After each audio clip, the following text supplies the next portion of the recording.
one of the things that I also wanted to talk to you about teens, right? So when people think about having teens, they're like, oh my gosh, they're going to get into like, the sex and the drugs and the drinking and all of that, right? Maybe.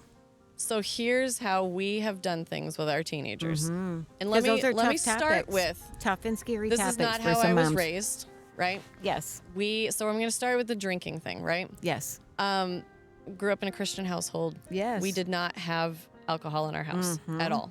And I'm not saying that if you're a Christian you can't drink. I'm saying our household did not have alcohol in it, right? Oh, at all? At all. Like my parents they don't drink. Okay. Still to this day. So I've made my mom drink. There was always alcohol in our house when I was growing up, but it was very hidden. Right. Other than the whiskey slush that was always in the freezer. So I love that. I know. So I, being a very curious individual, because my parents and my grandparents and my aunts and everyone was like, drinking is bad for you. Oh. So what is my first thought as a rebellious 13-year-old? Oh, I don't know if you I were should even go do rebellious. those things. Yes. I should do the things. Because all you've heard was no. All I've heard was no. I have heard that, like, if I have sex, I will go to hell. If I drink, I will go to hell. Like, all these things, right? Like, this is very bad for you. You will, anyways, okay? And so as a young teen, I was like, oh, okay. Now, I had more to it, which there's a whole lot of background to that. Yes. But I reached my rebellious stage going into my freshman year of high school, right?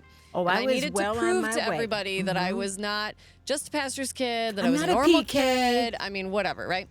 But the reason I'm bringing that up is that it was so like, no. So I was like, go do, right? With our teens, even when they were not teens, but like, we drink. Yes. That's not, I mean, we drank on the show, but we drink. Water We and lemonade. let them taste that. Like, I'm like, here, you want to taste this? Most of them, gross, Did the same thing with But my we kids. took all the curiosity away from it. Yeah. And we just, you want to know what this tastes like? Awesome. Yes. You want to see what this feels like? Awesome. We didn't let our kids get drunk. Come on, people. But it was like, we took all of that mystery out of it. Yeah, it wasn't this taboo, mystery, secret, like, well, obviously there's got to be something about it because they like it and they drink it and they hang out with friends and do it, but it's bad. Drinking and getting drunk to me are two completely different things. Very different. If I live my life and I'm just drunk all the time, there's a problem. There's an issue with that. Modeling, having things in moderation. Yes. You model that for your children. Yes. We model that we always have a DD. Like we Being decide safe that and we show them like we don't get drunk and then go drive. And we. Anyways, but yeah, when our boys were older and they started driving, we would say, if you're going to have anything to drink, either stay where you're at. Yes. We don't care if you're spending the night. Call us and say, you can't come home or whatever, or we tell will come me pick you need a up. ride, and I will not be angry. No judgment, no I yelling. will be pissed off if you drove home drunk and you didn't. Oh, they would have gotten in so much trouble. So if they call us, yes, Mom, I got drunk. I can't come home. Right, Dad, I got drunk. I can't come home. Awesome. You go pick them up.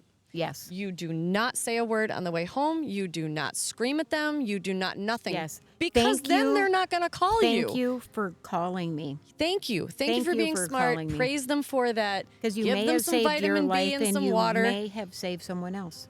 That's exactly how I feel. That's exactly how I feel. And so, and all I know is that it worked for our kids. Yes. And so and I'm then like, they can trust you. And my kids have said, like, they have friends that get super, super wasted and drive. Yeah. And they're like, it bugs them. Oh, I think of the conditions I drove in as a teenager in high school sometimes. And I'm like, I am so unbelievably fortunate that I wasn't killed or seriously hurt and that I didn't kill someone else. Because I could have never called my parents. Like, there was not, like, I actually, one of my worst nights of my entire life. I got hauled up in front of the church consistory. Right. No, and I agree. I would have gotten in a lot of trouble. I was like 14, maybe 15, and I woke up one night at 3 o'clock in the morning in a bush. No idea where I had come from, what I had done, what was happening. Here I am. Turns out I was literally right around the corner from my house, but when you're in a bush and it's 3 o'clock in the morning, you have no idea what's happening.